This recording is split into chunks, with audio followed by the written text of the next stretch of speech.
Hey, what's up, everybody? This is Game Logic from the Rounding Off Infinity Gaming channel on YouTube, one of the co-hosts of the Enough to Keep Going weekly games podcast on the E2KG Network podcasting channel on YouTube, back with another episode. This is episode number 400 for the 17th of August, 2025. Here with me, as always, I have just one of my stalwart partners in crime, Mr. DBQ Hams. How you doing, DBQ? Just one of them, right? Yeah. Other than looking at myself and realizing like I got a lot of sunburn this weekend. But yeah, no, good. I have not. I'm ready for this week. We got a lot of stuff to talk about. We got some good games to talk about. So glad to be here, and hopefully Tao is doing okay. Yeah, I apologize to you and to anybody who winds up tuning in for running late tonight. I had one problem, which I thought was going to be the problem, which I won't talk about on air. The second problem, though, was a technical problem. As I got past the first problem and got here to my podcasting station, I went to turn on a display, which I bought a few months ago, but then I didn't like it, so I had it sitting in the utility room for months. And I've been moving monitors around today. I put this one in place. I've been using it with my Mac all day. I saw it go to standby at one point when I walked out of the room, and when I came back, it was just unresponsive. Wouldn't turn on, had no power. So I guess in some ways it could be thought of by grace. I had several monitors here on the floor just lying around that I had planned on using as pony monitors for which is what I refer to as my health and monitoring displays for podcasting and live streams, video game live streams. So I quickly grabbed one and rigged it into place. It is not my preferred configuration, but it is good enough for tonight. So we will go with it. So with all of that ado, and without much further ado, let's get to it. DBQ segment 1, our main gamer experience stories for the week. We played 2 new releases this week. You have the first one in the rundown.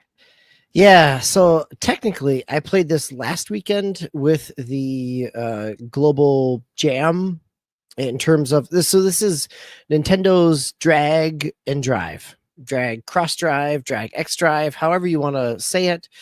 This is the, as Game Logic alluded to last weekend, this is not the wheelchair basketball. This is the vehicle basketball as Nintendo, but basically it is wheelchair basketball.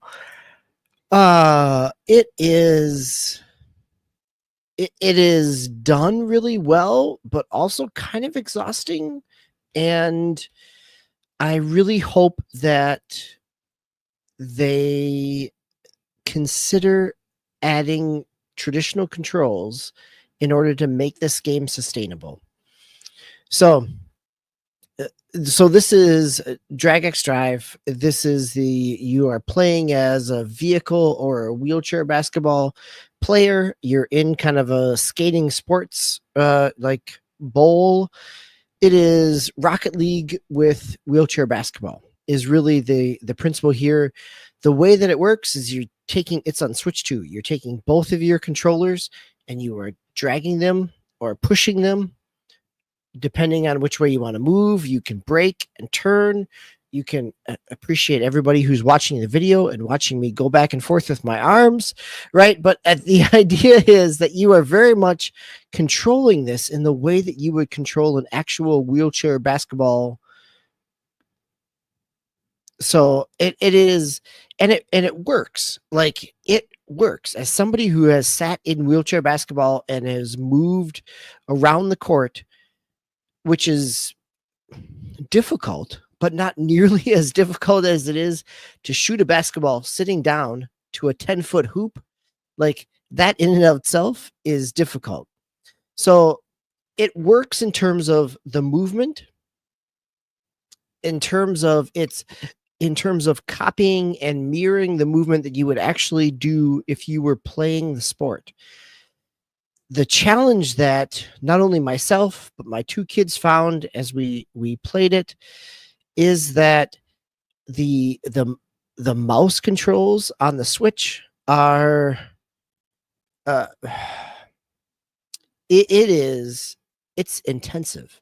That if you are playing this on a hard surface, you are frequently slamming those controls back down and down and down and down as you're trying to move yourself forward or turn.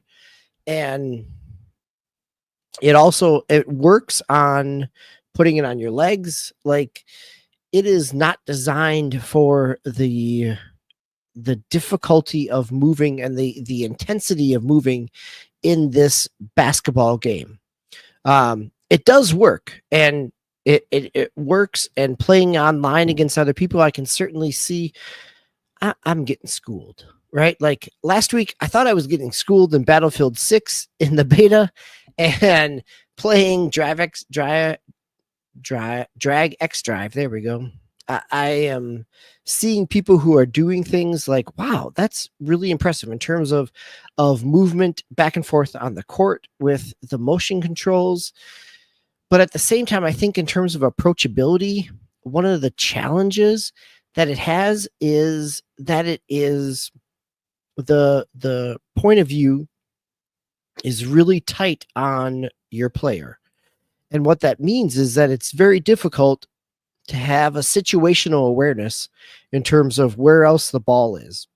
Like you have a little arrow on the screen that, brightens up or decreases in terms of light intensity and color, depending on which team has the ball. So your team is blue, the opponent's team is pink.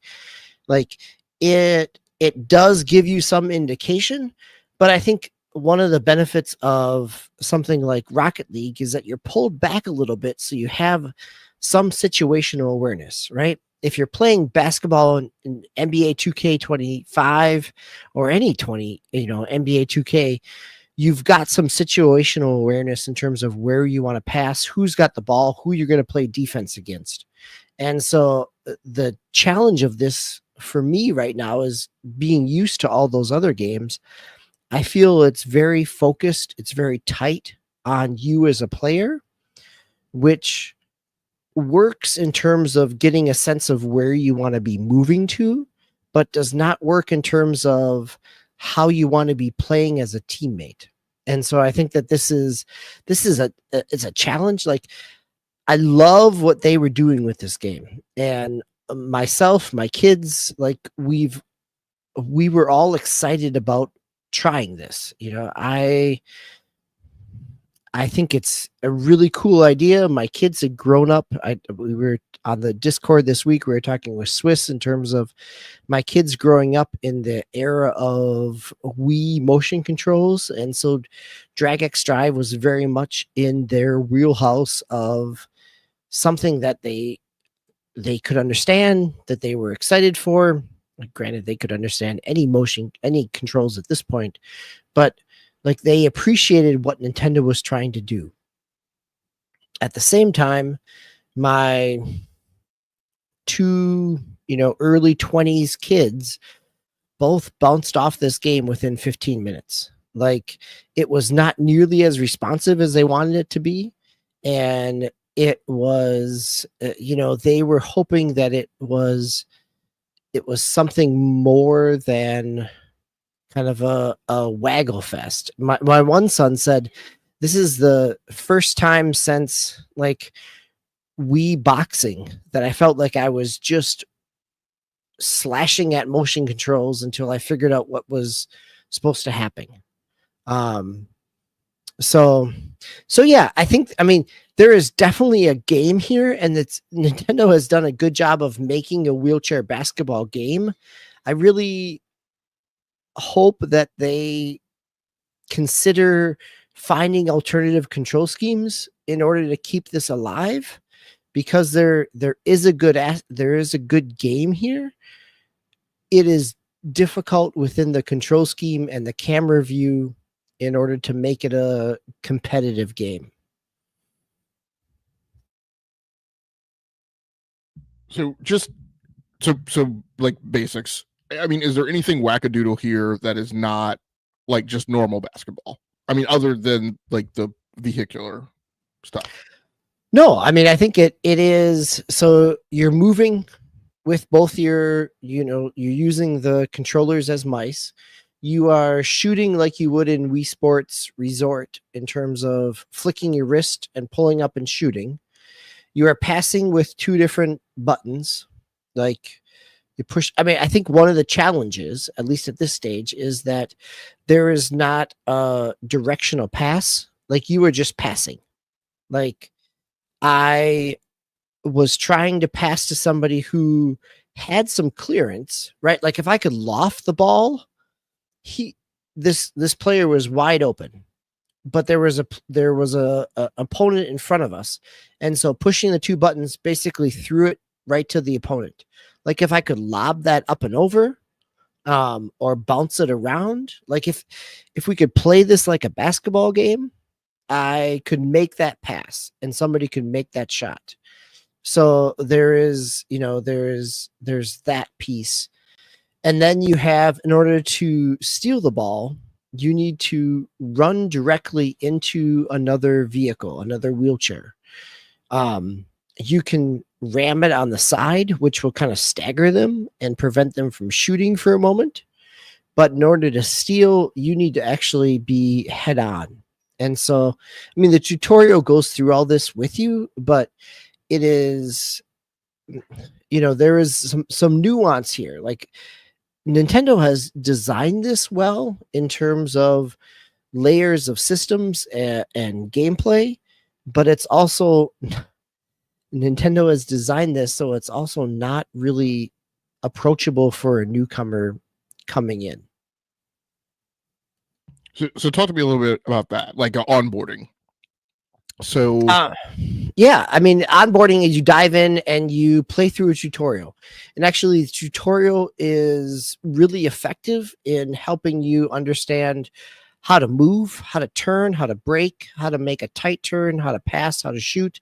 It does all those things. But what it's not effective in is the pace of the actual game. Like when the tutorial sets you loose in like the last stage of like, okay, shoot 5 baskets or defend against this player. You're defending against bots who are moving so much slower than an actual player. And so I think in some ways, the best way to learn this game, like my son who played online a couple different matches first and then went through the tutorial, like breezed through the tutorial because he had played a number of online matches. The pace of the online match is significantly faster than what the tutorial currently gives you. So we have lots of sports players, and we're going to talk about some sports games tonight, who like really enjoy like the career management modes and the manager modes, and we've talked about how we're a lot like that, and and franchise modes and dynasties and stuff like that, and don't really like playing online, because when you go online, it's typically just infested by people who just kind of I mean, with the EA games, it's all around the ultimate team, and so like people just build teams of players who are 100s, and then they just run the money plays and they just spam the money plays, right? What is this game like in terms of that online environment? I mean, it's early, right? It just technically launched this week. Last week was a demo, so people are definitely learning. There are some, because it's a online only, it does some things where you've got some unlockables, like it's all cosmetic. What you unlock is all cosmetic. As it drops you into a arena to play, there are some other things that you could do while you're waiting to queue up. There's like driving your vehicle / wheelchair into some bowling pins. There are some jumps and different obstacle courses. Like there are things to do to keep you engaged as you're waiting to matchmake. But then also you need to matchmake in pulling in. There's not much here in terms of the single player. And actually reading online, it is difficult in terms of, at least at this stage, it's difficult in terms of trying to match up with friends to be on the same team. Like these are teams of 3v3 or 2v2. That the way that Nintendo, you're not queuing up in a party, that you are queuing up in an arena, which may or may not put you on the same team. Even if on your friends list, it will pull you into the same arena, but at this point, it does not currently put you on the same team. So, yeah, I think it is there. There is a lot of potential here in terms of what Nintendo is trying to do in terms of wheelchair basketball. I just don't know that it's implemented as strongly as it could be. Well, it's funny you mentioned that because obviously a running theme these last couple of weeks have been the Battlefield 6 beta, and this totally sounds like Battlefield. I can't remember if it was Bad Company or just the first one, the Battlefield 2, I guess it was on the 360. But I definitely remember like all the like having to do all the shenanigans, right, to like dork around and try and get like somebody from your party on your same team. Trying to stay together as a party. Yeah. Jeez. And so the control scheme is all based on using the Joy-Con as a mouse. There is no alternative to using just the Joy-Con as a regular Joy-Con like in NBA 2K. No, at this point it is all motion controlled. Which works to some degree, but is also is limiting in others. And so I do wonder in terms of if this is a game that they want to continue to support, if they find enough traction just with motion controls, or if they think about what else this looks like. And at the same point, like I could see where Nintendo says, no, this is only motion controls, but then my counter would be like, this is one of those that should have been, whether it's a pack-in or included in a series of mini games, right? Like if you want to highlight a new control scheme for a console, Nintendo Land did that well.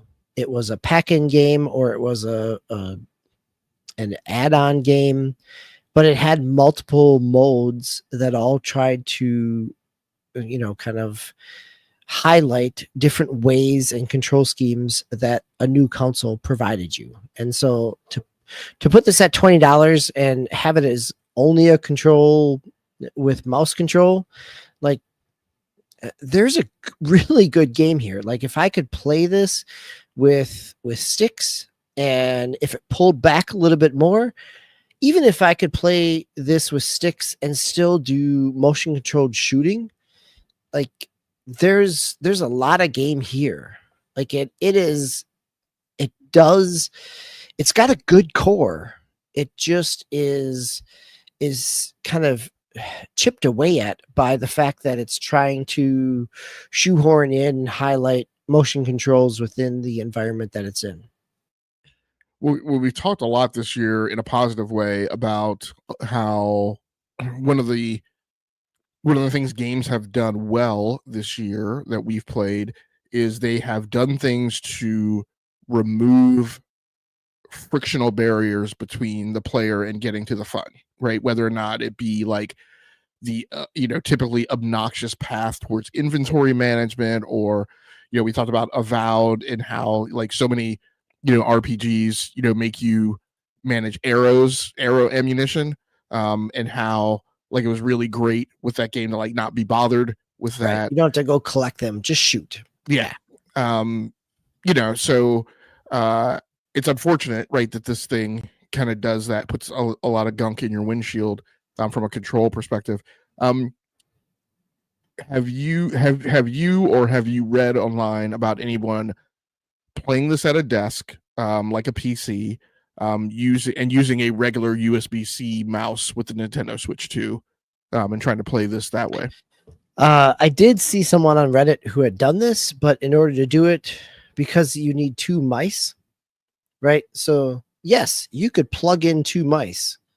There are two ports on the Switch 2 on the dock, but the way that you're driving is still with two mice. So yeah, I could see that it could work.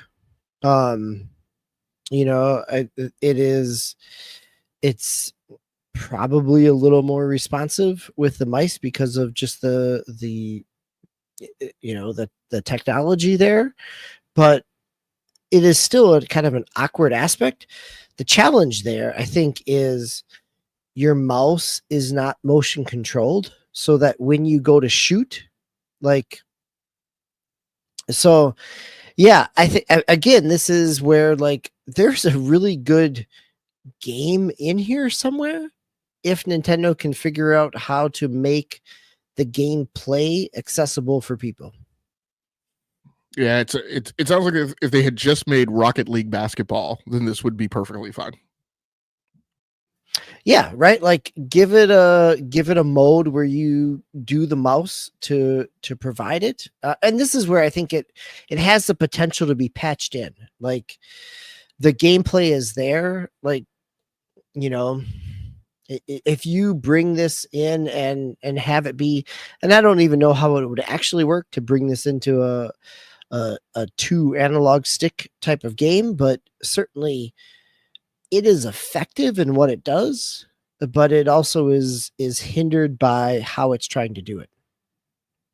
Now, were you and your kids, your children, big ARMS players on the OG Switch? So my older son, that was a game that he purchased. Yeah. So I wouldn't say they were big, but definitely, 2017 ARMS was a, second month launch. Yeah, they played it a lot, but also quickly understood kind of the limitations of the swinging and punching and twisting and turning that ARMS control schemes gave you. So it seems like this game has been trying to kind of hit a similar spot, right? In terms of zeitgeist, in terms of like kind of release cadence for the Switch 2, in terms of, hey, we gave you Mario Kart at launch, then we gave you Donkey Kong Bonanza. Now we're gonna kind of, give you this alt thing to go into, right, in terms of drag and drive, trying to kind of do like what ARMS did. Is it landing that punch at all? No pun intended. I don't think that it does to the same degree where ARMS has had and does have the fact that ARMS got a Switch 2 kind of patch. Like there's a lot of Nintendo character and characterization in ARMS in terms of the variety of let's talk about that one. That comment here in terms of Lunar 2, I've got something that I could talk about in terms of another game. But let's stick with Drag X Drive here for just a moment. It is a very kind of monochromatic scheme.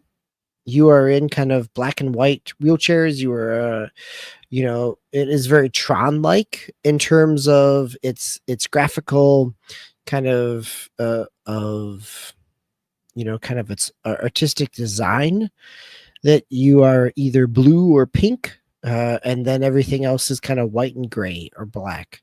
Where ARMS had a lot of kind of cartoony characteristic varieties of characters that people could potentially identify with or latch onto. This is very generic, even once you add in skins, which are some different colors or a different helmet or different style hands. Like there are some real limitations here. All right, DBQ. Anything else you want to go over before we move on? I think the fact that we spent 20 minutes talking about Drag X Drive is probably just enough. Okay. All right, going on to the second game in the rundown, I'll quickly talk about EA Sports College Football 26. So I picked this back up this weekend. It was kind of funny because I forgot that I also have College Sports 25. And so when I went to launch it, I didn't realize that I picked College Sports 25. And of course, then I was no longer a PS Plus subscriber, so it didn't have a cloud save. So it like launched like it was a brand new game, and I there were several minutes of fear that it had eaten my season save for Dynasty mode in 26. But I picked back up with the Liberty Flames, who after struggling through my travails during the season, trying to tweak the sliders to kind of get the kind of game that I want. At one point in the season, we're at 4-4. So we were able to come back and finish the season at 8-4, become bowl eligible went and played the Boca Raton Bowl down in Florida. One of the things I always love now that this game is back is how, I'm not a big college football fan, so I don't follow all that stuff. So you get exposed to bowl games that you've never heard of before. You get exposed to college teams that you never heard of before. What is Florida International University? I've never heard of those. Yeah, there's lots out there that I was like, oh, I guess yes, that's a college. Yeah, sure. So I wrapped up the season. I screwed two things up in the changeover to the following season. So one thing that was positive that I did catch and that I loved was so in Dynasty mode you get new job offers. And first of all, do you have any idea what happens so you obviously start the game as a head coach. Do you have any idea what happens if you're offered a position as an offensive or defensive coordinator at another college and take it?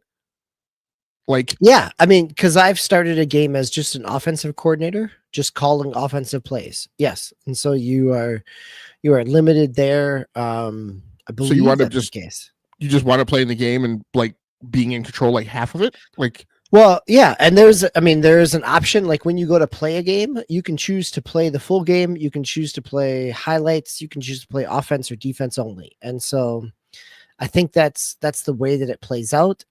I think it probably still allows you the option of playing as the full game, but technically you as the player are only in control of the offense. And so when I've done that, I did it with NCAA or with college football 25 and was just the offensive coordinator I was an offensive coordinator at Navy, and transition them from option heavy into a little bit more of a pass heavy, offense. And then you can play, and then you get offers. The way I did it is that you start as an offensive coordinator and you get an offer for a head coach, and then you kind of move up and do more.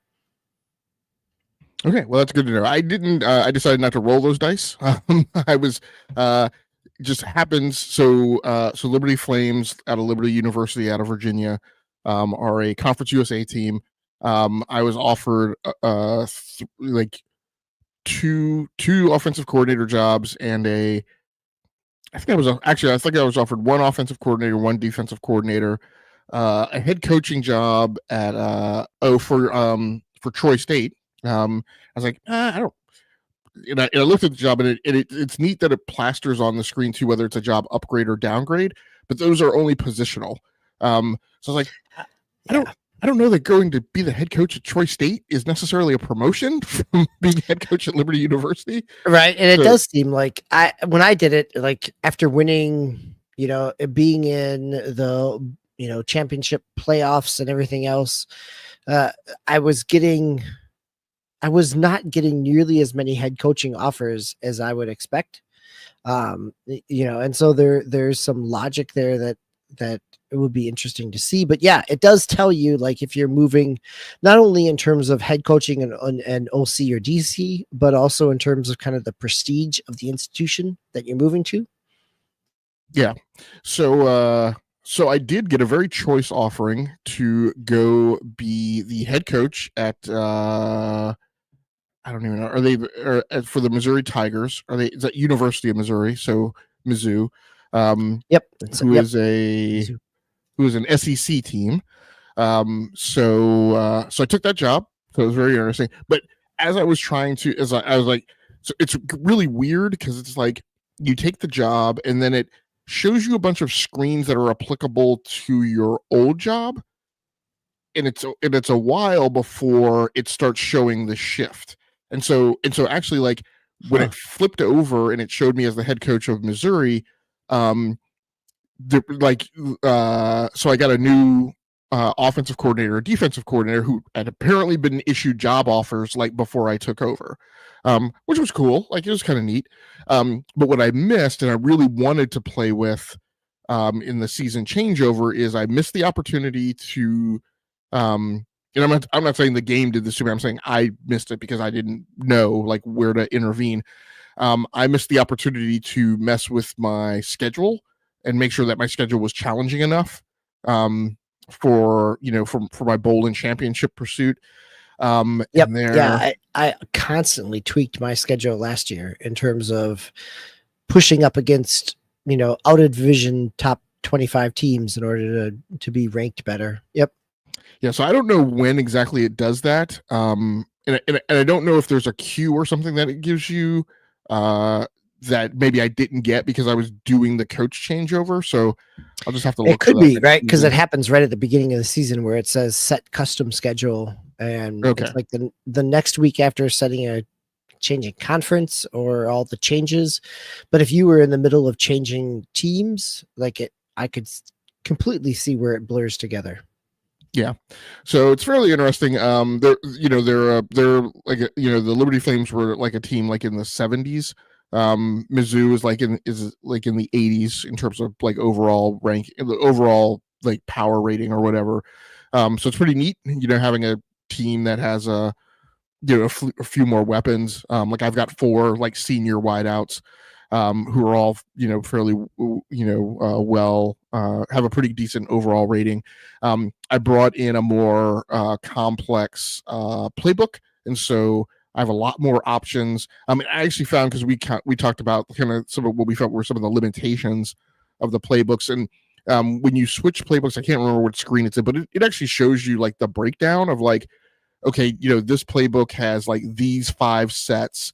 And then these are the number of plays per set, 109, 262. So I was like, oh, okay.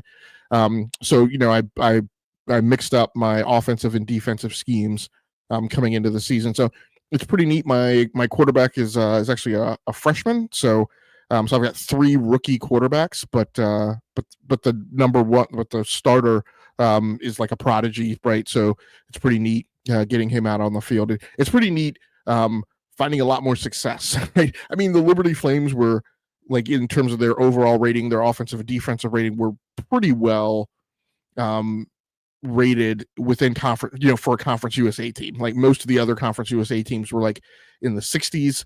But it's kind of interesting being, what is a team that is sort of arguably knocking on the door of being a powerhouse, and then going up against teams that are like the first team I think wasn't Fresno State. I can't remember what they were, but like they were a team like in like the 50s. So it's super interesting. But yeah, I'm enjoying it. Again, a big part of that enjoyment was me kind of getting more into the grid. Oh, so on the coattails of playing some FC25 the week before, I've really spent time starting to kind of dig in right to some of the details and not just playing kind of the surface level game that's there. So I finally figured out how to run the RPO. I finally figured out how to run options. So that makes a big difference. Yeah, it does. There's still there's a few plays in there that are not listed as options that like when the ball is hiked, it still winds up in the hand of like your running back. So I'm like, what the hell is that? Like, I don't even now I don't know what to do. So like figuring out those plays and which ones to avoid will still take a little time. I finally understood like the way the jet pass looks in terms of like the play calling icon and the play calling screen looks almost exactly like a wide receiver reverse in Madden, except for the coloration of the line. So it takes a little while to understand. Like I just was like, oh, okay, this is a wide receiver reverse. I've been running that like since the 80s. No, it's not that. The jet sweep versus yeah. So apparently RPO like flummoxes the heck out of everyone. I saw multiple posts on Reddit. They were like, how does this work? I mean, one of the things that's super frustrating is I can't stand how in the RPO it shows their full route, which the way you have to run an RPO, they're never going to run that route to the fullest extent because you have to be like spamming the icon button of the person you're going to throw to. It's either a quick pass or a quick pitch, or yeah. So I mean, there's some imperfection there, but I'm having it's the game that everybody wanted back, and it is providing that level of fun. Now that I'm having some time to dig at it, and now that I'm a little less reluctant, I've said on the show for years, like I hate games that make you go off and Google to figure them out. But but this year I'm definitely more willing, right, to do that with sports games in particular. Maybe not as much with other stuff, but for that reason, I'm getting some decent ROI out of it and really having a good time. Nice. Yeah, that's great. And I think it's interesting to hear you talk about 26 because I played a whole lot of 25 and that there are some differences in the implementation in some of those aspects from 25 to 26. So, yep. Going on to the next game in the rundown. So the other thing I've been playing was a release this week was Senua's Saga Hellblade 2 Enhanced. I got duped by the Deluxe edition. So, okay, so this is a single player game. What does the Deluxe edition get you? It gets you the first Hellblade, which actually on PlayStation has a PlayStation Vive version. So OG Hellblade has been buffed. Okay. I can't rattle off like all the new like enhancements in the original Hellblade, but I never played the original Hellblade. I didn't own a copy, and so again, yay verily, I was duped to buy the Deluxe edition because Xbox paid for a sponsored spot on the PlayStation Store, which put it in the very top row, and so that's the first thing I saw. Not knowing that there were multiple editions, I just went and clicked on that. The Deluxe edition is a $70 game. I was like, wow, that seems really high for like Hellblade. I'm like, okay, but I guess this is like Microsoft's new pricing thing or whatever. And so I clicked it and I bought it. After that, while I was actually writing like a post about it on Twitter to kind of tell people about like some of the stuff. That's when I realized there's a standard edition, and the standard edition is only $50. So kind of continuing Microsoft's approach to kind of some friendlier pricing with some of its not necessarily like full breadth of meaty kind of game. It's just make sure if you only want to spend the $50, just make sure you look for the standard edition. Don't get duped like I did. So Ramon Terrell in the chat, thanks a lot, Ramon, for stopping by as well. Mentions loved Hellblade 1 but didn't like much of what I saw for part 2. Might grab it when it's cheap on PC. Yep. And I originally played, where I dabbled in it. I say dabbled, but I played 6 hours of the 8 hours on PC in Game Pass when it came out last year, but didn't stick with it because my Game Pass subscription expired. But here I am playing it again. As I did the first time, I got held up to the point of falling asleep in the first major puzzle. And that's not a knock on Hellblade. That's just a thing. Like, so the first, it's actually the second set of glyphs that you find. They're in a little town, and it's fairly easy to find the first glyph. It's not too difficult to find the second glyph. The third glyph is actually, you can see from inside a house in an area that you had already passed through before the glyph puzzle was ever presented to you. So it takes a while, like to mentally get in the mindset to, maybe I should go all the way back to the beginning of this level, and try it. And Enate says I fell asleep there and never went back. Yeah, it's it can be a little demoralizing if you're worried, like if you're like, I am not a big puzzle person. This game has puzzles. This game has a pretty robust amount of puzzles. That first one was the only one that to me is just like it didn't necessarily make me angry because I'd solved it before when I played it the first time. I was like, I know the glyph's around here somewhere. I just don't remember exactly where it was. But if you're like a hater of puzzles in games, then yeah, this probably won't do it for you. But it is it's I'm just loving that, like, we all can just admit that we fall asleep in a game. Like, that is okay. Like, as somebody who has fallen asleep in Zelda games and in other games, like, if if the rollout is slow enough that you are putting me to sleep, it makes me stop and wonder.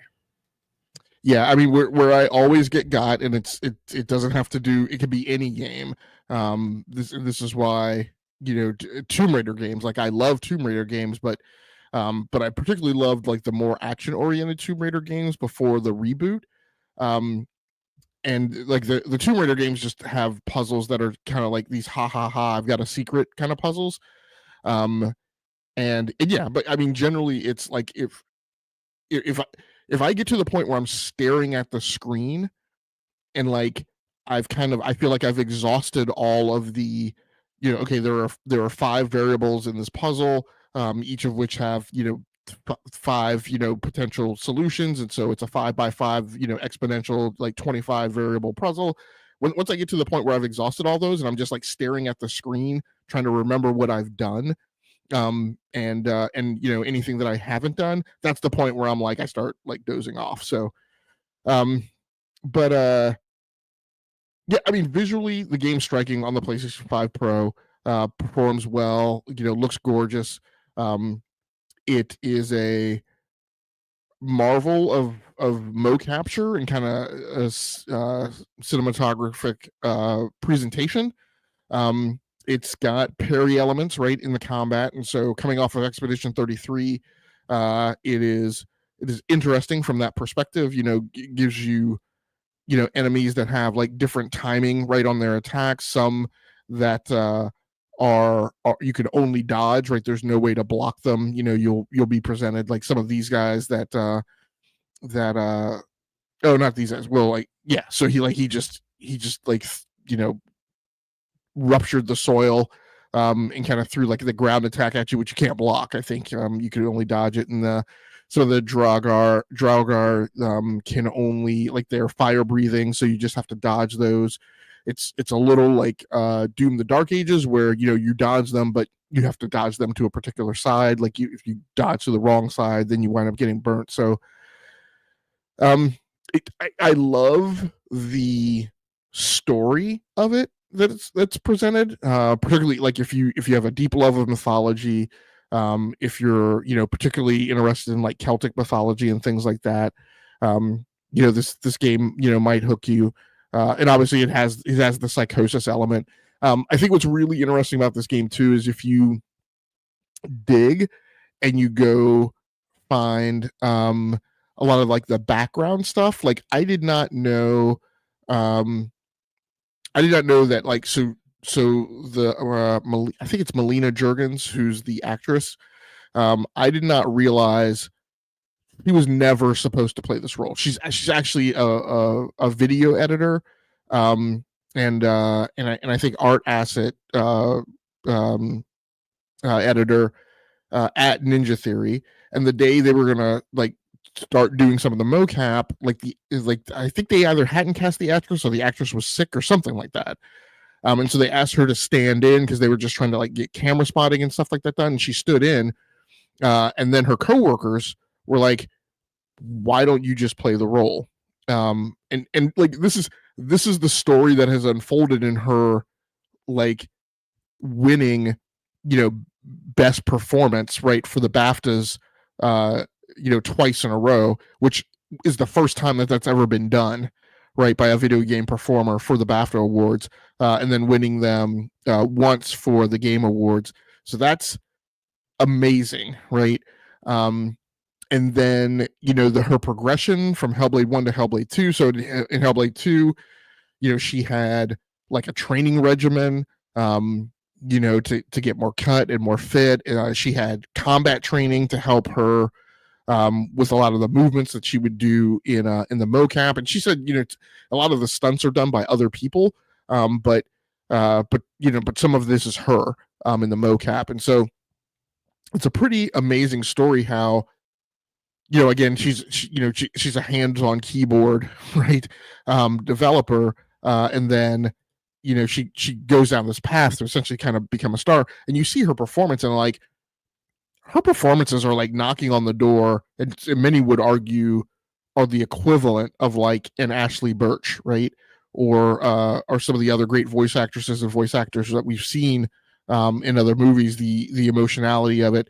And a lot of the team and her also spent a lot of time as understudies with like psychiatrists, and talking to people who suffer from psychosis, and kind of getting accounts of like, well, what is it like? What do you feel like? Like, what is the sensory experience? So it's pretty amazing. And I know it's not a game for everyone, and that's fine. No, I mean, most games aren't games for everyone. But as far as a good kind of palate cleanser, and transition game, and a kind of in between, right, the tackles kind of game, in comparison to like a lot of the other things that I've been playing, this kind of sits in a good spot. Well, and I think the idea that they talk to a psychologist, talk to a psychiatrist, getting a feel for what it actually looks like to experience these emotional reactions and sensations, speaks really highly of the commitment to what they're trying to craft within this game. And I remember Tao talking about this game as well, and looking at the gameplay and all the media around it over the past couple of years as it's come out and been analyzed and had postmortems.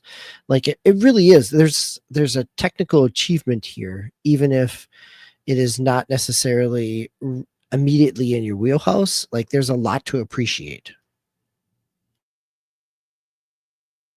Yeah, I agree. I mean, I think the neatest thing about the game is it's just something different, right, on the landscape. And if you could just appreciate that from an artistic perspective, then I think this, like I said, this might be something that interests you. So with that's a wrap on our segment 1. Let's go on to segment 2 and start running down the news. DBQ, you have the first news story in the rundown. Yeah, so I'm going to bundle a couple of these together. So these are some Japanese first quarter earning reports that came out over the last week. Again, first quarter ends up being into kind of the end of May. But we've got one from Bandai Namco, we've got one from Sega, and one from Square Enix. So we'll tackle these kind of all together and then circle back around for kind of discussion. So Bandai Namco boasts record high sales in 2026. And Game Logic boasts record high zoom ins and close ups on themselves if you're watching the video piece. But so here in Bandai Namco, what we get is net sales up 7% year over year, operating profit up almost 18% year over year. One of the big pieces here for Bandai Namco is their Gundam series, Gundam G Generation Eternal, has had a solid launch. And of course, Elden Ring Night Rain has performed really well in the opening quarter. So that kind of came in right at the end of this initial quarter. So the quarter is right. The end of the fiscal year ends in the end of March. So the quarter is April, May, and the end of June is where the first quarter exists in. And so Bandai Namco saw some good results there with both Gundam and with Elden Ring Night Rain. Then in quarter one for Sega, Sega did not have a whole lot of big releases coming out in that April, May, and June window. And so that's where Sega's report is down in the quite opposite direction as Bandai Namco. So Sega is their net sales decline as the headline sales. All three of these reports are from GameIndustry.com. The actual information is publicly available. It's on their company, it's part of their earnings calls, but GameIndustry.biz pick them up in terms of these news stories. So Sega's net sales are down 22.7%. Their operating loss is about 3.5 million compared to which is is less than what it was the same period of time last year. And so Sega did see net sales down just under 7% over the year to year. But again, partly this is in part because there hasn't been a lot of big Sega exclusive titles. One of the big announcements and the big kind of revenue generators for Sega has been their mobile free-to-play game, the Persona 5 Phantom X, which is a gacha game.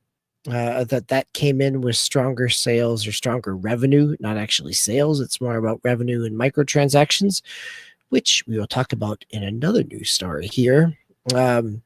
So a lot of times these quarterly sales are so dependent on what is coming out, where you see kind of the swings up and down, that if there's not something coming out that was significant, you'll see some drops.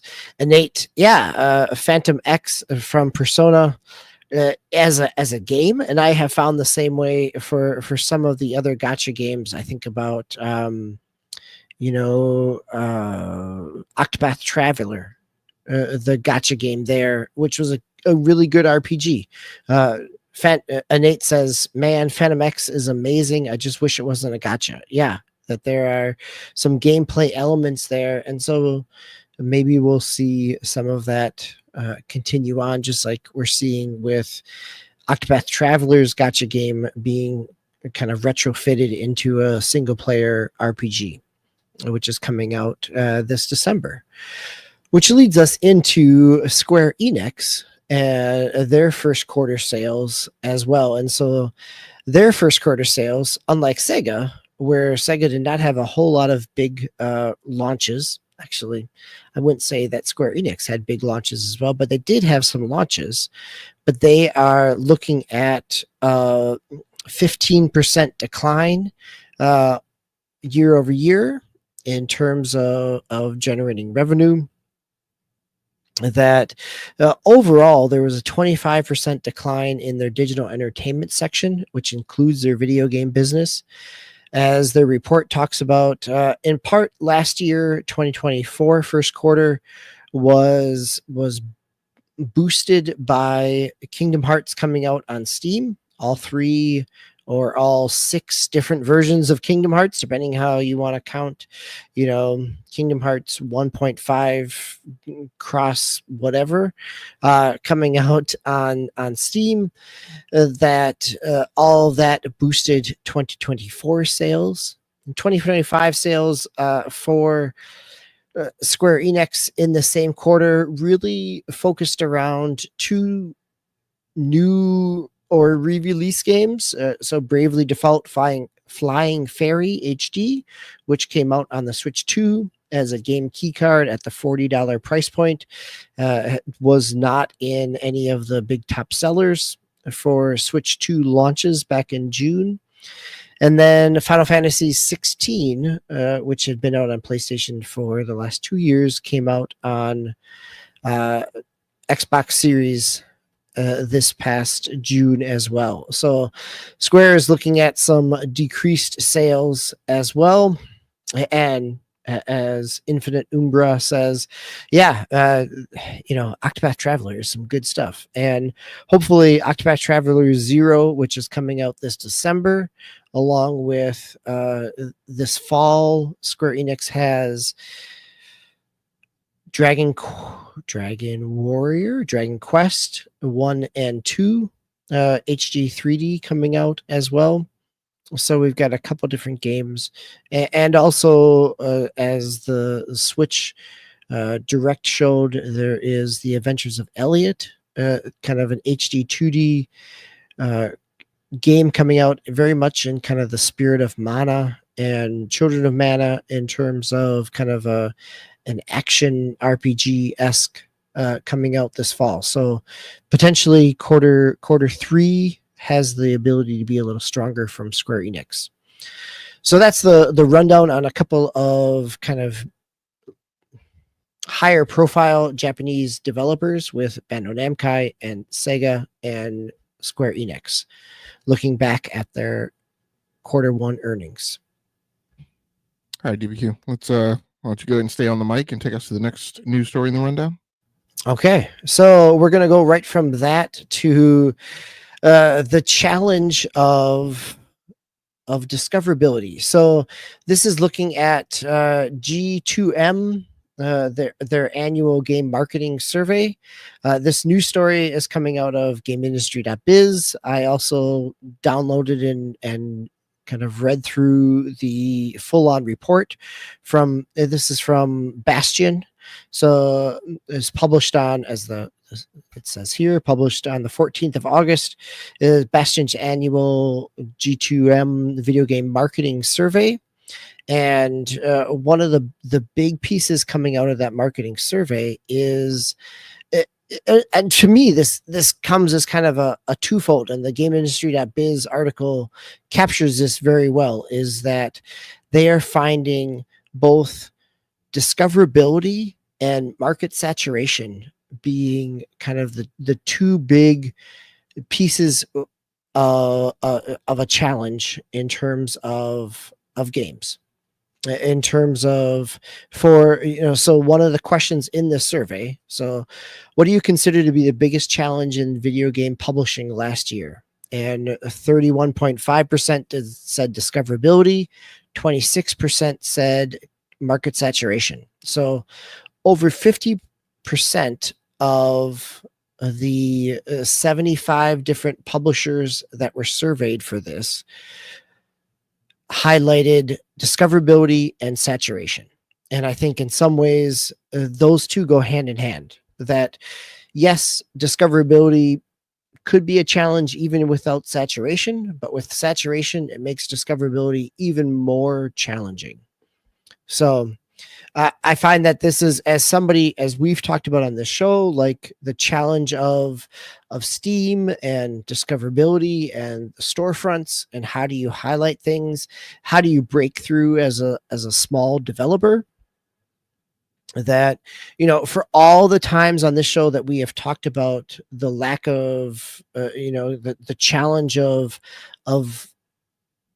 staffing and layoffs, as we've frequently we are talking about studio layoffs, that within this survey, the lack of resources due to layoffs was only 16-17% of the biggest challenge in publishing, where going back to discoverability and saturation is a real challenge. Yeah, so first of all, we have talked on the show dozens and dozens and dozens of times about how Steam, when it made the decision in 2018 that it was no longer going to execute upon any type of governance for games that were published to the Steam storefront, set off this proliferation, this war of games, and how that year it hit 10,000, and then we went to 17,000, 18,000. We're now at 19,000 games a year published on Steam. We have also talked dozens of times on this podcast about how one of the problems that I personally feel like gets misidentified by gaming pundits, analysts, the gaming community, is that there's simply too much inventory on the market. So if you think about this in physical retail terms, this is a law of economics in a capitalist market that we all learned like decades ago, that is still applicable, is that if there's too much stuff on the market, right, for people to reasonably buy, much less discover, then you're not going to have demand. There's not enough demand for the market to support like all of the games that are available. And this is a problem that hits AAA, it hits AA, it hits indies. You have 700 plus games a year that are published on console. And I don't think that's significantly less challenging than 19,000, but I don't think it's particularly helpful either. I've talked about how the discoverability crown has been passed from Steam to Game Pass. Game Pass is a great structure for discoverability. And I think a lot of people who are subscribed to it, that's one of the reasons they subscribe to it. They don't have to be told what to play, because we're going to talk about marketing budgets here in a minute. They don't have to be told what to play. It's just presented to them. There's even there's like a randomization button like in the carousel now. There are Netflix like type recommendation algorithms in there. So you could just go and find something to play. I think that equates to some like questionable kind of behaviors, I think, in the gaming market. But it is a powerful tool for the people who it's suited for. So, none of these things are particularly revelatory. We've identified them, years before this. I think what was particularly interesting in this article is when they talk about marketing budgets, and they talk about how only 13.5% of the marketing budgets were over $1 million. And then you kind of have another swath of marketing budgets that don't even get above 500,000, and those are in British pounds, but relatively equivalent US dollars. You go back to Halo 2, right, one of the largest marketing budgets for a video game ever, at least 40 million. And we talk about how I think there's been this supposition, and it's like it's not because there was a causality behind it. So when people talk about like budgets for games, and they talk about, oh well, and we never know, right? It's totally a bias-based assumption, given whatever political agenda you have about talking about the budgets of games, that derive whether or not you assume that the marketing budget is in the number that you hear quoted as the budget of a game. And those things are typically not quotes from verifiable resources. They're typically like things that have been heard or things that have been picked up on. And so, one might say, when you hear Spider-Man had a budget of 300 million, that was inclusive of the marketing. But now you hear that only 13.5% of the games are even getting marketing budgets over $1 million. So yes, probably Spider-Man probably had a marketing budget over $1 million, but what it clearly indicates is that there aren't a ton of games that have a marketing budget of even north of $1 million, right? So, and again, we're talking about dozens and dozens, hundreds, thousands of games that are coming out right each year.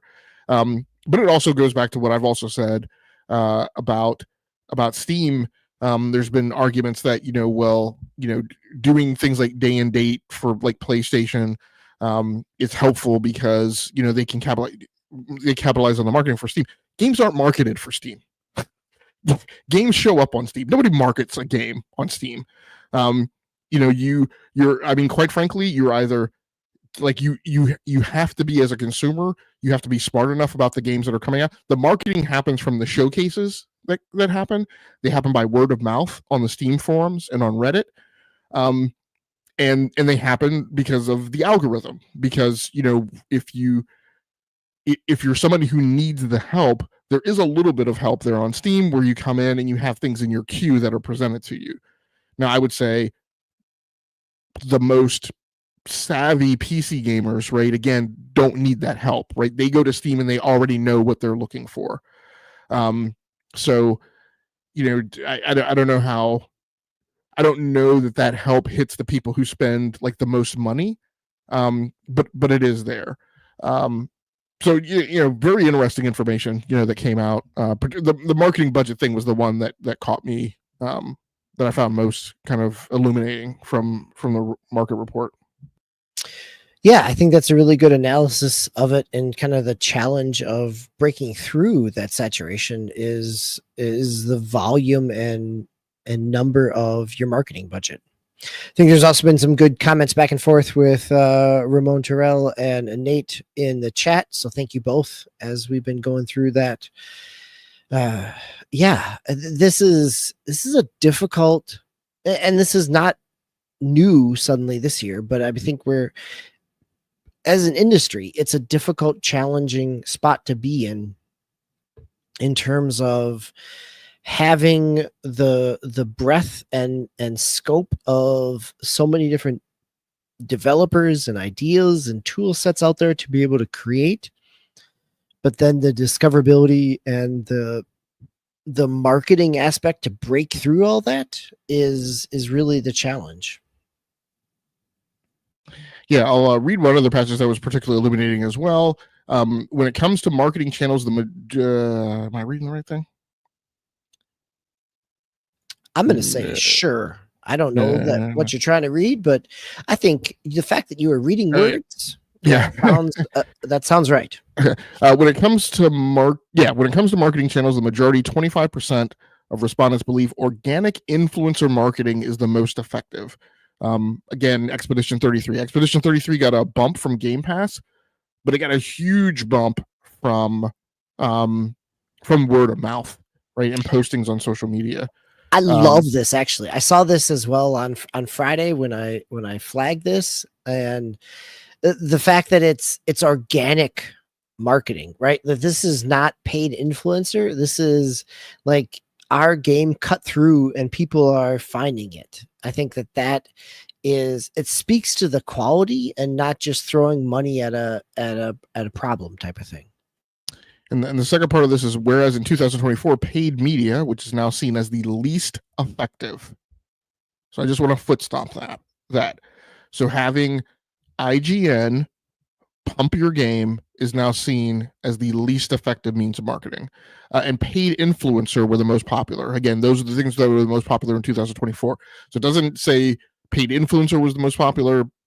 It doesn't say paid influencer was the least effective. It says paid media now. So paid influencer, I guess, is somewhere in between paid media and the high end of organic influencer marketing. I spent a lot of time, not on this show because this isn't that type of show, but I spent a lot of time outside of the show talking about disingenuity and hypocrisy in a lot of voice tracks, right, in the gaming community circles, right? And one of the things that has always stuck in my craw is this, like, how horribly bad paid influencer takes on video games are, and how many people were duped about what the state of Redfall was going to be by paid influencers who inaccurately reported what the state of that game was. Now that's my personal nit, right? When I talk about my market assessment, let's revisit Apex Legends, which is the huge success. It's one of the top, when we talk about the top 10 black hole games, that is one of them. And it entirely launched on paid influencer promotion. Came out of nowhere, was essentially shadow dropped, almost no fanfare, other than, now this is in the heyday of Twitch, right? At the peak of the influence that it offered. Yep. It was very much a Twitch stream. Yeah. Yep. Yeah. So shadow drop. Now the problem with paid influencers is I think, like I said, their takes on video games are often very disingenuous, and they often overhype games that are not what they are. I will, having spent 5 years, right? It's like in the live streaming community, it's kind of like my core gig where I spend a lot of my time. I will readily also say, live streamers play crappy video games. Like they play not crappy, but they play video games that are not that great, that are kind of like your 60-70 like games, right? If we talk about like how I would rate them, but DBQ, I think you coined the term on the show, like they're very streamable, right? They're interesting to watch. The Dark Anthology trilogies, and right. Yeah, just like because they're engaged doesn't make them a good game, right? Yes. So, whether that's because of the individual content creation or the fact that it's a kind of linear narrative, like the Dark Anthology is not linear, but you are very much watching it through to see kind of that story aspect. So, yep. So, DBQ, anything else you want to mention about that news story? No, I think I kind of find the fact that that Square Enix is saying that their drop in their sales is due to low sales from some of their releases, tags directly into discoverability, and no matter where that discoverability is, that I think in some ways, obviously on Steam, it's a major challenge as we've been talking about, but also even on a new console like the Switch 2, that the interface and the discoverability, that if Square Enix was trying to get, Bravely Default Flying Fairy highlighted there, the interface itself is not necessarily the easiest to highlight those titles. And so any discoverability on all 4, 5, well, 5 at least, right? Like Switch, Xbox, PlayStation, Epic, and Steam. And then if you want to go itch, and if you want to go Android and iOS, like the discoverability on any of those platforms is incredibly challenging at this point. And it also brings to light, where I always talk about how I always think projections on VR, how big a thing VR is are always way overblown. They're like the 3D TV of video games. Not in terms of like the technical implementation. My shutter glasses take offense to that. Not in terms of the technical implementation, but in terms of like this technological thing that was overhyped for a particular market and told everybody that it was going to be the next greatest thing. And that's not to slander on VR. I play VR. I used to do a VR podcast with our old teammate Greylock. But it's to say, like, one of the critical challenges with VR is that it doesn't present well. Like if you live, if you do these showcase streams, which they continue to do, it's just like it doesn't come across great, like as a flat screen experience, right? When you're presenting them to people on YouTube. So this just kind of talks to that challenge. Going on to the next news story in the rundown, I'll hit this one really quick. I just wanted to filter in a little bit of tech news with tonight's rundown. This news story over on Igor's lab. GPD Win 5 with AMD Ryzen AI Max 395 Strix Halo, the new benchmark in handheld gaming. The GPD Win 5 has been officially unveiled and is the first handheld PC to be based on the new AMD Ryzen AI Max 395 Strix Halo. With a combination of enormous computing power, state-of-the-art graphics architecture, and ample memory, the device positions itself at the forefront of portable gaming PCs. The APU is based on the Zen 5 architecture and offers 16 cores with 32 threads. It is manufactured using the TSMC N4 process, supports PCIe 4.0, and has an XDNA2 NPU for AI acceleration. The integrated Radeon 8060S with RDNA 3.5 architecture and 40 compute units delivers desktop-level graphics performance and can access up to 96 gigabytes of the maximum possible 128 gigabyte LPDDR5X 8000 memory as VRAM. The configurable TDP range extends from 45 to 120 watts, allowing enormous flexibility between energy efficient and peak performance. So, we're on the version, of course, right? The ROG Xbox Ally X, Ally and Ally X. We're kind of teetering on the verge of that, but we also have, we already have the MSI Claw based on Intel. I can never keep straight whether or not that's Meteor Lake or Lunar Lake. I think it's a Lunar Lake chip.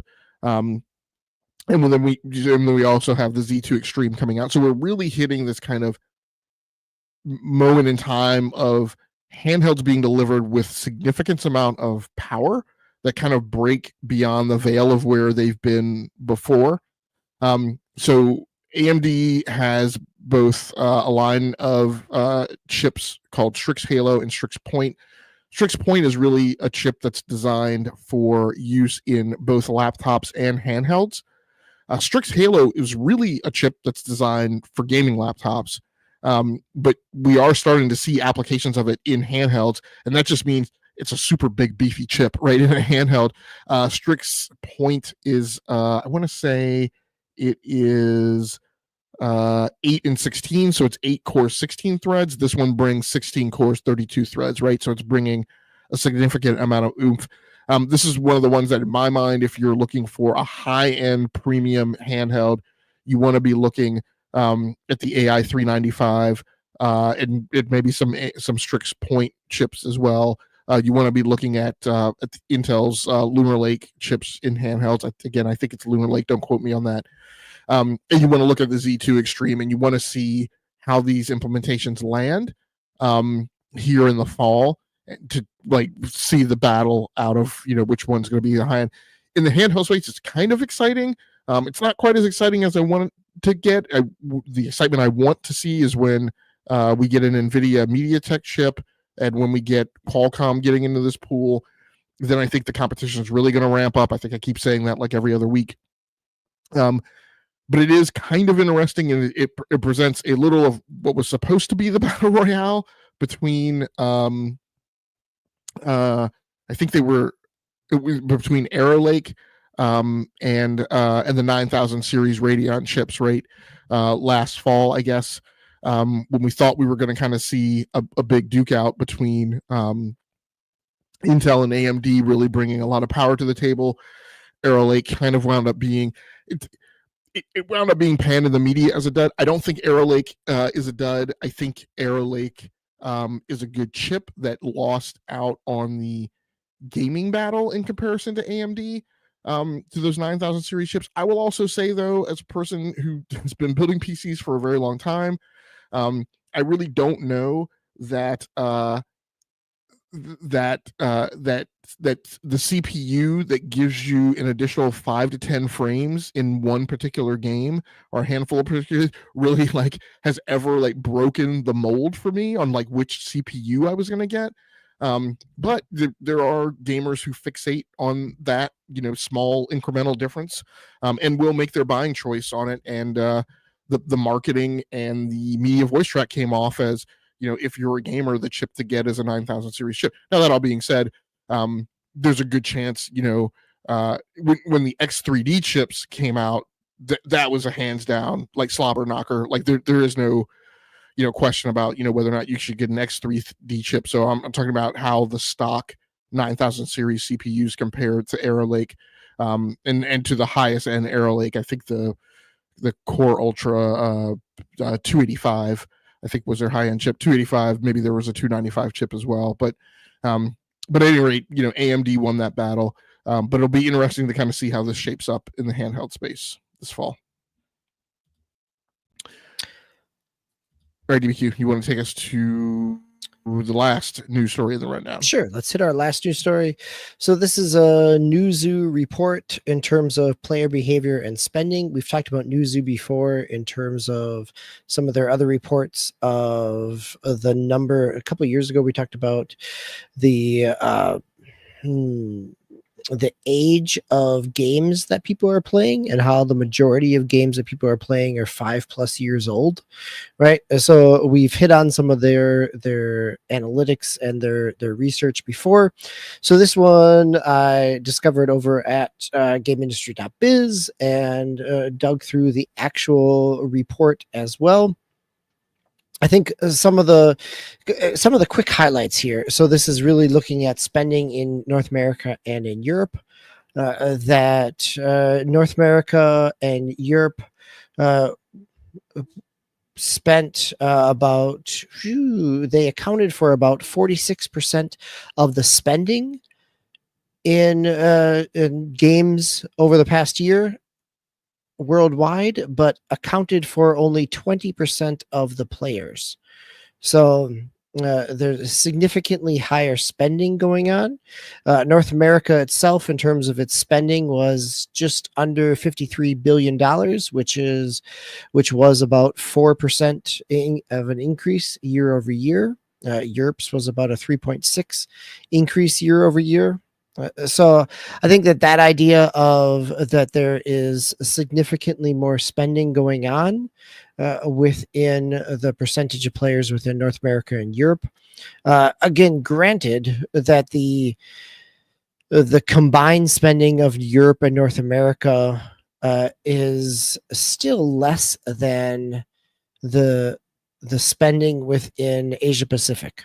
That North America and Europe combined came out at about $86 billion in 2020, in 2024, or in the last year. And Asia Pacific came out at just under $88 billion. So a 2.3 increase. So a little less of an increase there than in North America and Europe. One of the other numbers to look at here is the paying gamer growth in Europe and North America. That in North America, the total paying gamer growth over year is only up about 1.1% in North America. In Europe, it's up about 3%. The other piece here, as we've talked about, as even last week, we were talking about microtransactions versus premium game purchases. And so this study also highlights and pulls in some data on that in terms of share of yearly revenue by business model, that in North America on consoles, that premium game purchases in terms of just buying a game outright, it was 52% of the revenue, and in-game purchases were 48%. On the PC, it was evenly split between 50 and 49% in terms of the North American purchases, in terms of buying a game at outright versus paying money for an in-game transaction. In Europe, it's even a little bit more.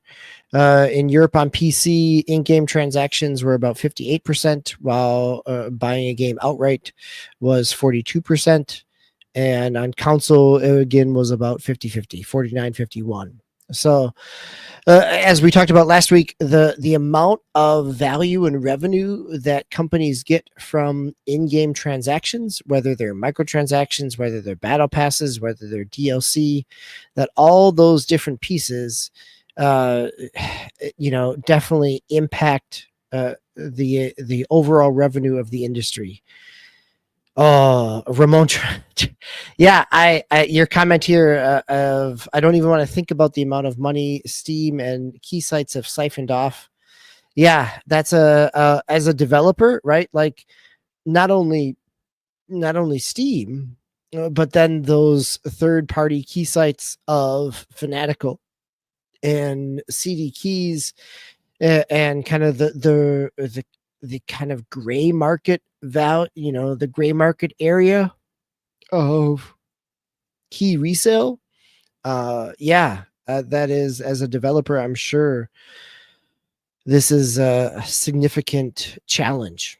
And so thinking about how gamers spend money, where they spend money, is important, not only for thinking about the health of the industry, as Ramon is talking about in terms of development, but also the health of the industry, as we often talk about, in terms of consumers as well, of if we are, as this model, if this model changes from being kind of a 50-50 split to what does game development and game production look like if in another X number of years we think about this being 75% in in-game transactions versus 25% of an outright purchase? Like, what does the industry look like if it is not a balance? That if we are only playing in-game transactions. So I think that's an interesting question, one that we don't need to answer, but this idea that North America and Europe are spending more money disproportionately to the number of gamers that they are, and that they are spending basically a 50-50 split between in-game transactions and microtransactions.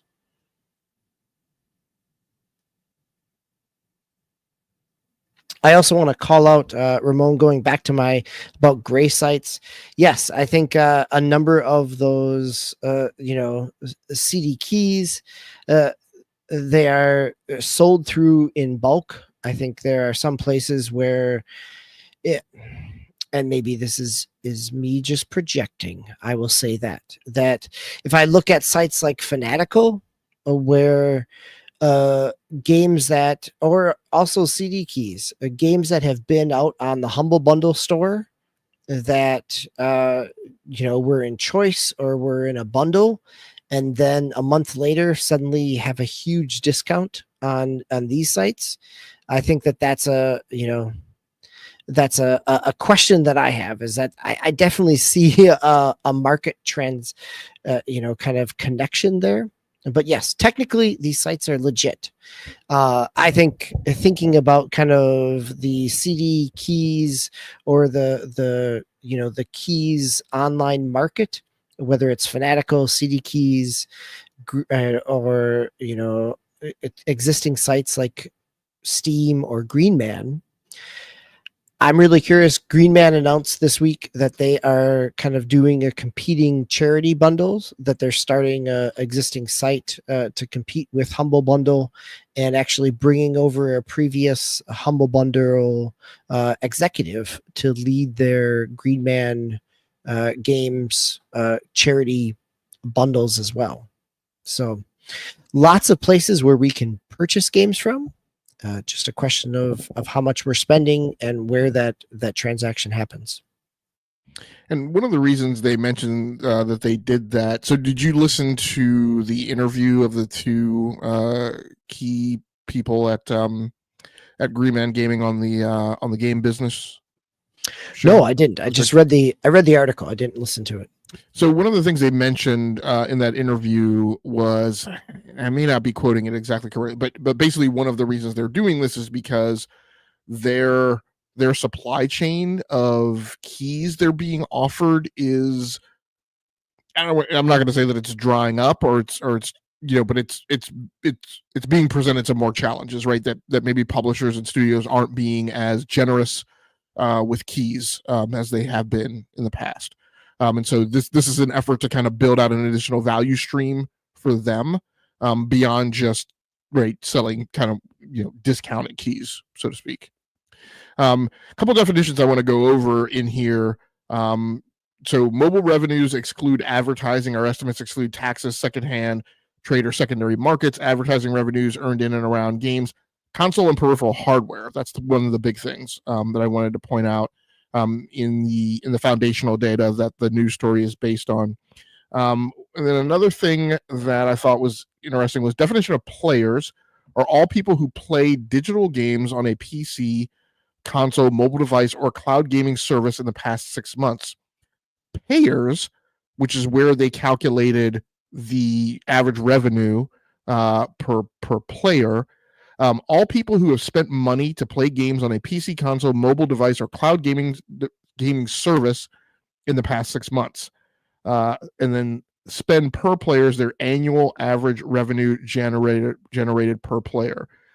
People in the audience who are frequent listeners of me very much listen to how often I harp on ARPU being a critical metric, and that meaning more than MAU.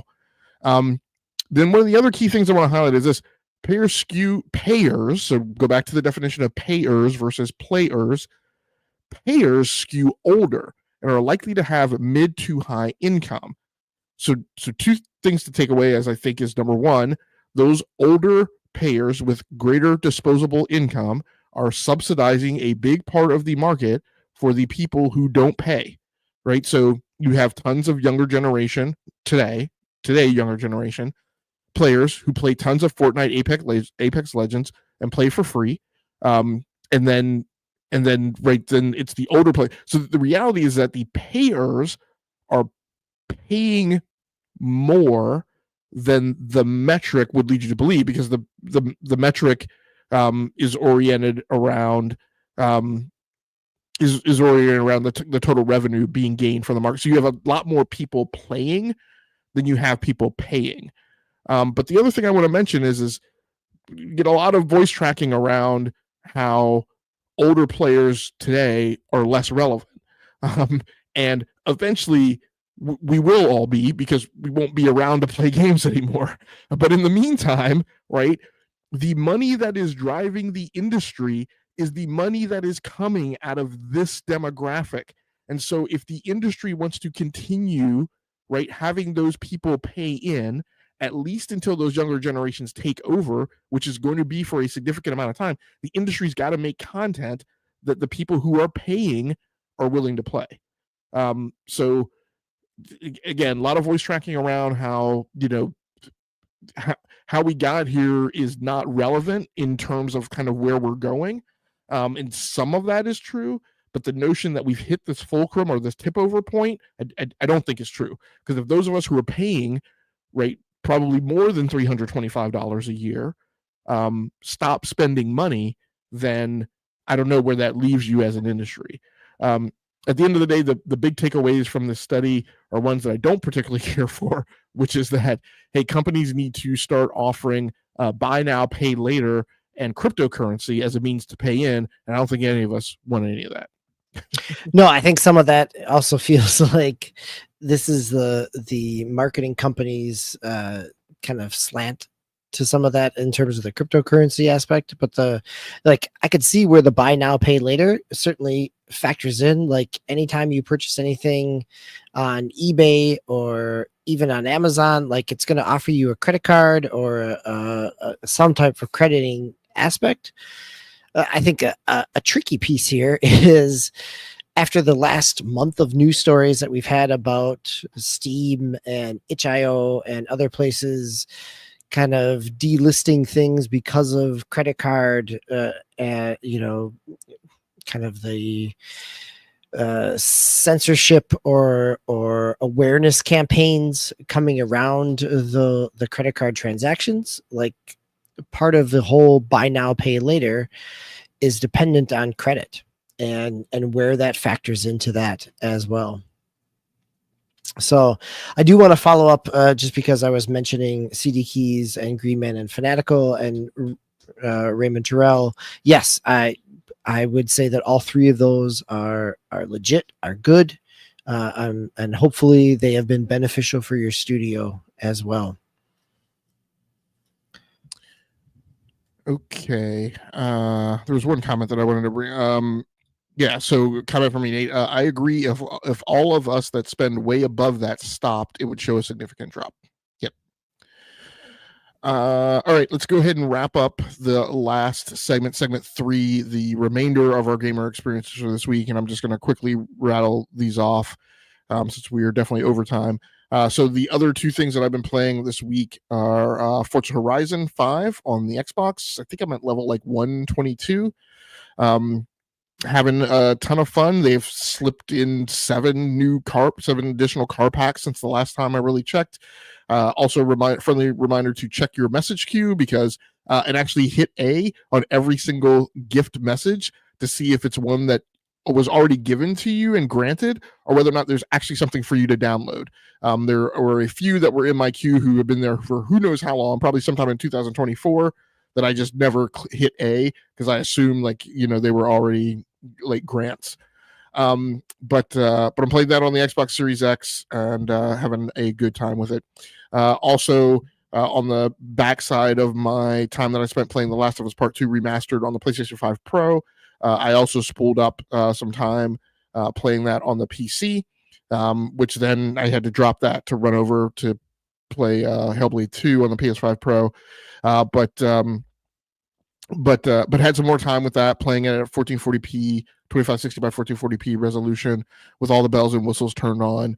I was playing that on my RTX 4080, so amazing frame rates, amazing effects, all the detail levels turned up. I have my problems that I've quoted on the show numerous times about the story of The Last of Us Part 2, but just in terms of the performance and image quality, and overall experience of playing it in the remastered version on the PC, amazing. DBQ, what else have you been playing?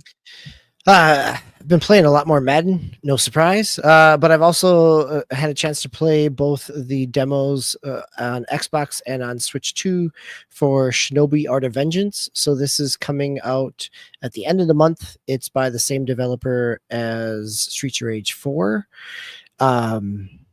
I'm really appreciating it, really enjoying it. It's a little less, it's a little more approachable and a little less punishing than Ninja Gaiden Ragebound. was in terms of its demo, at least in terms of the demo aspect. The art style is beautiful. It fits in very much like the kind of hand-drawn aspects that Streets of Rage 4 ends up looking like. I wish it plays really well on Switch 2. Smooth So movement. Sorry to interrupt you, and I apologize because I was going through some comments. How are you playing this game again? Because I thought this game wasn't out till the 29th of August. There's a demo out there. So okay, gotcha. This is why I'm only going to talk about the demo, and I'm going to move on quickly. But if you're at all interested in this, play the demo. Like, it has got me excited about this game coming out at the end of the month. So much so that I'll probably be talking about it later. So, which is why I don't have to talk about it a whole lot. But on PC, on all 3 consoles, there's a demo out there. So if Shinobi at all interests you, or Streets of Rage 4 you found enjoyable, and the kind of combat in that, this is the same developer. So give it a try. And I know that I'll be coming back to it at some point as well. So the other aspect that I've been playing, or the other kind of it's not necessarily a full on game, is I've been playing some Game Pass on the MetaQuest 3, but actually I want to hold that until Tawa's back to see if he's had a chance to play some of this as well, and talk a little bit about the idea. So earlier in the summer, we had the announcement that Xbox did a MetaQuest kind of release, or a version. Basically, you can cloud stream your games through VR on MetaQuest. And so guess what? It works just like cloud streaming. Surprise. But yes, I will come back to this at another time when Tao is here to talk some VR conversations as well. All right, thanks a lot, DBQ. Last thing we want to mention, significant releases coming out this week. Sword of the Sea coming to PlayStation 5 and PC on August 19th. And then you added this one, DBQ, Herdling, which I am unfamiliar with. Yeah, so Sword of the Sea is it's pathless, and it is by one of the art designers around Journey. It was highlighted there. But then Herdling was on one of the indie dev streams over the summer, and also then on just the most recent indie direct for Nintendo Switch 2 as well. But this is, you are a small child basically herding these kind of buffalo-like creatures, doing some puzzle solving in this kind of abandoned world. Like, it's very peaceful, but there's a little bit of intrigue to it, a mystery to it in terms of where you are. It's coming out on Game Pass on day one, but it was a really interesting really interesting game in some ways, as Ramon's saying, like thinking about Sword of the Sea and other games there, like a flower, like there's some flower in herdling, of moving, trying to just kind of herd your animals into different areas and moving through. There's some very zen moments to it. So not a huge kind of mechanical gameplay week in terms of Sword of the Sea and herdling, but definitely some good artistic vibes as well. All right, thanks a lot, DBQ. A little bit of outgoing housekeeping, just because there are more and more people coming by the show. Just so you guys understand, your comments in the chat, I do try to present almost all of them on the screen. We don't get a chance to kind of read every single comment in the chat because we try and get out of in and out of the show in an hour and a half. So just that may seem weird because I know most of the other kind of podcasts are longer in length of kind of gaming podcasts on the YouTube circuit. So that's just like a difference in kind of social norms and protocol for us here, just so you guys are aware. But we do absolutely appreciate each of you guys stopping by. Thanks so much, Ramon Terrell. Thanks so much, Enate. Thanks so much, Infinite Umbra. for swinging through. We appreciate you. Next week, Towmaster99 will be at the helm while DBQ and I help co-pilot. So for anybody who happened to swing through the live stream, we appreciate you. For anybody who happens to watch the show in the video on demand format on YouTube, on the E2KG Network podcasting channel, we appreciate you as well. Please feel free to like the video and subscribe to the channel just so you can get a notification whenever we post new content. Until next time, take care of yourselves, stay safe out there, play the games that you like, come here to talk to us about the games that you love. Once again, my name has been Game Logic from the Rounding Off Infinity Gaming channel on YouTube. Here with me tonight has been DBQ. Until next time, good night, good luck, and good gaming. That's going to do it for us. We're out of here.